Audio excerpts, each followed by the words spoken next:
cause of wrongful convictions is mistaken identification. The second most common cause is false confessions. Since 1989, there have been 2,398 people who have been wrongly convicted and exonerated. The number is continuing to rise as programs like the Innocent Project work towards overturning wrongful conviction cases. There should be continuing education for detectives and interrogators to prevent wrongful convictions. Today I'm going to present to you guys the facts about false confession and why there needs to be continued education. Then I'll talk about a couple of examples of bad interrogators. Lastly, I will talk about the good practices of interrogators that should be retaught throughout their career. I myself am pursuing a career in law as a crime scene investigator or a regular investigator. As I am pursuing this career, I continuously have to study the proper techniques to investigate. And as I study, there are many cases where investigators just don't practice good techniques when interviewing and lead to false confessions. So I'm going to start with False Confessions and Testimonial Injustice, Journal by Jennifer Lackey. How many documentaries have you guys watched during this pandemic that showcase terrible interrogators or investigators? I've seen a few, and it still continues to amaze me about how bad they are. In the Journal of Criminal Law and Criminology, Jennifer Lackey states that since 1989, there have been 367 post-convictions DNA exonerations in the United States, and 28% of these involved false confessions. Also, a study was done that showed juveniles account for a third of all false confessions during interrogations.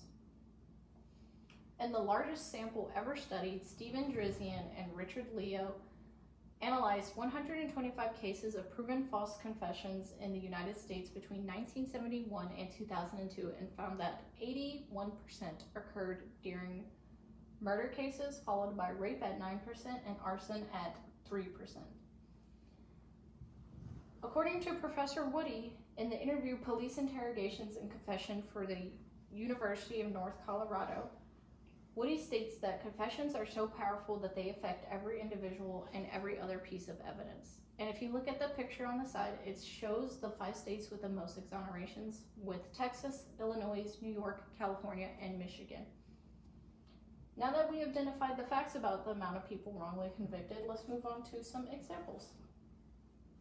After studying from our career as a crime scene investigator, I've seen plenty of cases where interrogators did a bad job, but I'll talk about the most famous one first.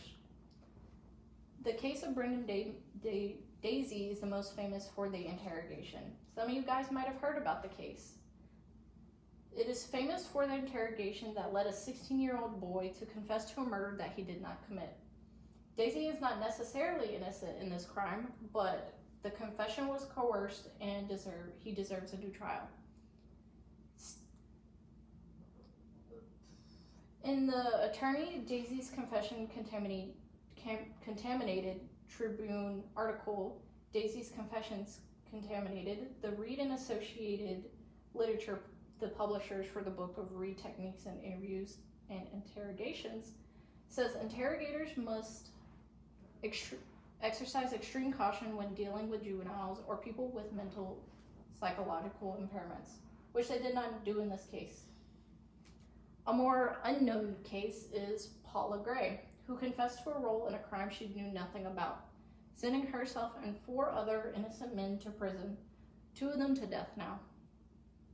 Police questioned Gray, who was only 17 and borderline mentally retarded, over 2 nights in a motel before she confessed. She was convicted in 1978.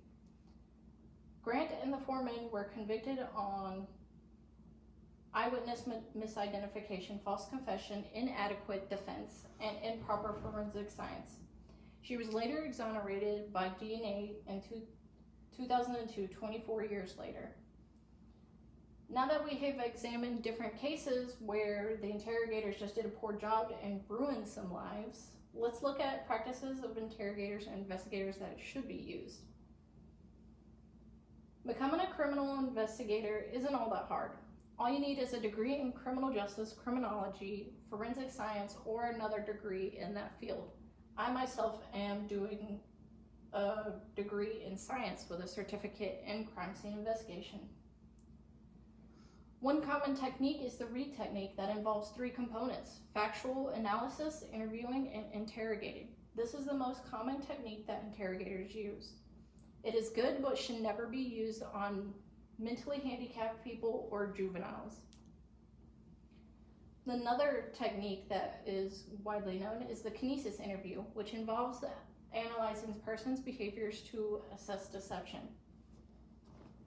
Along with that, there should be cognitive interviews, which involves interviewing eyewitnesses and victims about what they remember from a crime scene. Now that we have discussed the interrogators and investigator good practices, let's summarize what we did.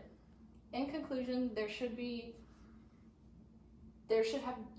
have been many cases where investigators have performed unethically and poorly altogether.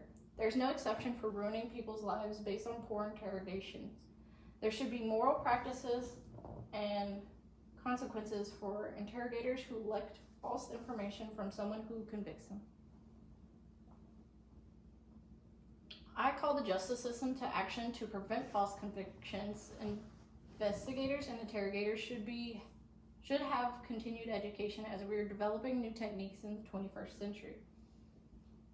And thank you again, and I hope that the justice system changes for the better. Thank you.